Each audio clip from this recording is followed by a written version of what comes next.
안녕하십니까, 박재원 세무사입니다. 자, 이번 시간에 알아볼 내용은 사전 증여, 사전에 재산을 증여해 주는 건데 그게 어떤 효과가 있는지 한번 알아보도록 하겠습니다. 자, 증여를 고민할 때는 가장 많이 연결되는 게 상속이죠. 상속 때문에 미리 증여를 하는 경우, 절세 차원에서 그런 관계가 다 있는 거죠. 자, 아들이 대학생입니다. 대학생에서 좋은 데 취직을 했어요. 취직을 했는데 뭐 이렇게 인터넷 뒤져보고 신문 기사를 봤더니 재산이 많은 사람들은 나중에 부모님 돌아가시면 상속세를 엄청나게 많이 낸대요. 그래서 우리 집도 재산이 좀 되는데 뭘 준비를 해야 되지 않을까라고 고민을 한 겁니다. 그런데 부모님한테 재산 이야기하기가 상당히 어렵잖아요.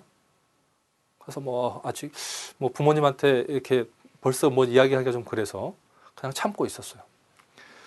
그런데 자꾸 그런 기사들이 많이 나요. 이 상속 준비를 해야 되고 갑자기 세금 많이 내야 되고. 그랬더니 이 아들이 그래, 언젠가는 받을 건데 미리 받으면 좋지. 재산 욕심이 있어서 그런 게 아니라 10년 단위로 과세를 하기 때문에 미리미리 10년 단위로 증여를 받으면 좋지 않을까라고 생각을 한 겁니다. 그래서 아버지한테 가서 어느 날 이야기를 하는 거죠. 아버님, 재산이 이렇게 되면 나중에 상속세라는 게 나오는데 그게 재산의 절반 정도로 내야 된대요. 그래서 10년 단위로 미리 증여를 해야 된다는 겁니다. 제가 그걸 재산에 욕심이 있어서 그런 게 아니고 나라에 내느니 미리미리 준비하면 좋을 것 같습니다 라고 했습니다. 어설픈 지식을 좀 갖고 이야기를 한 거죠. 그런데 아버지가 그 이야기를 합니다. 나도 세금 걱정은 하고 있다. 그런데 어차피 나는 언제 죽을지 모르고 10년 후에 만일 내가 사망을 하면 증여재산은 다시 합산하다 상속재산에 합산해서 과세를 할 것이다. 그런데 꼭 증여할 필요가 있겠냐? 아들이 할 말이 없어진 겁니다. 그래, 생각해보니 그러네.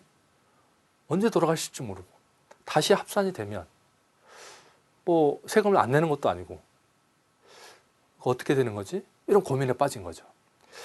자, 그래서 아들이 좀 더 열심히 공부를 했습니다. 뭔가가 있을 것 같다. 기왕에 재산을 사전에 증여를 해야 될 것 같은데 논리를 한번 만들어 보자. 사실 논리가 아니고 사전 증여라는 거죠. 그게 정말 어떤 뜻이 있고 이유가 있을 것이고 세금적으로 효과가 있을 겁니다. 10년 이전에 증여를 했다. 그러면 상속세 계산할 때 10년까지만 합산해 줍니다. 즉 10년 이전의 것은 상속재산에 합산하지 않습니다. 떨어져 버리는 거죠. 10년 이내에 증여하는 경우 이건 부모님 사망 시 상속재산에 합산해서 다시 세금을 과세하겠다는 겁니다. 자, 증여할 때 증여세 낼 것이고 사전 증여하면 상속재산에 합산해서 또 세금을 부과할 건데 이거 굳이 해야 돼? 이런 이야기를 하겠죠. 그런데 이 사전 증여에 굉장히 의미가 있습니다. 결론적으로 말씀드리면 물론 10년 전에 증여를 했다면 그 재산은 상속재산에 합산되지 않기 때문에 좋겠죠. 하지만 10년이란 기간이 담보되지 않았다. 그런데 10년 이내의 기간이라도 상당히 많은 삶에서 변수가 있을 수 있죠. 이 재산이 지금 1억짜리입니다. 그런데 개발 가치가 엄청나게 높아요. 5억, 10억은 충분히 될 수 있을 것 같아요. 그러면 이게 한 7, 8년 후에 10억이 됐다. 그러면 어떻게 됩니까? 부모님 재산에 사전에 들어갔던 증여한 재산 10억으로 과세를 할까요? 합산할까요? 아닙니다. 사전에 증여했던 그 당시 가격인 1억으로 합산하는 거죠. 1억짜리가 10억이 됐다 하더라도 그 당시에 증여했던 금액 1억을 상속재산에 합산하는 겁니다. 그래서 사전에 증여하는 것은 그 당시의 금액으로 과세를 하기 때문에 합산되고 상속재산을 굉장히 줄이는 겁니다. 10년 이내라도 가치가 높아질 거라는 것은 미리 증여하는 게 훨씬 의미가 있다는 겁니다. 자, 보세요. 1억짜리를 합산하지 10억으로 합산하지 않는다니까요. 네.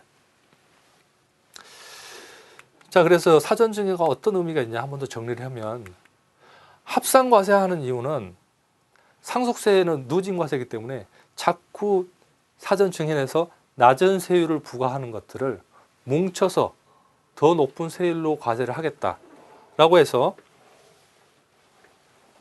누진세율에 의한 상속세 부담을 회피하는 걸 증가하기 위해서 합산을 하게 되어 있습니다.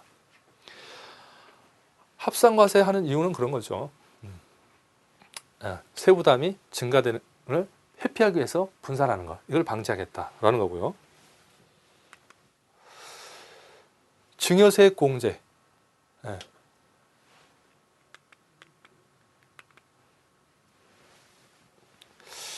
자, 그러면 사전에 증여했을 때 이 증여한 금액에 대한 공제, 그죠? 10년 이내라도 자식이 증여받으면서 증여세를 냈겠죠.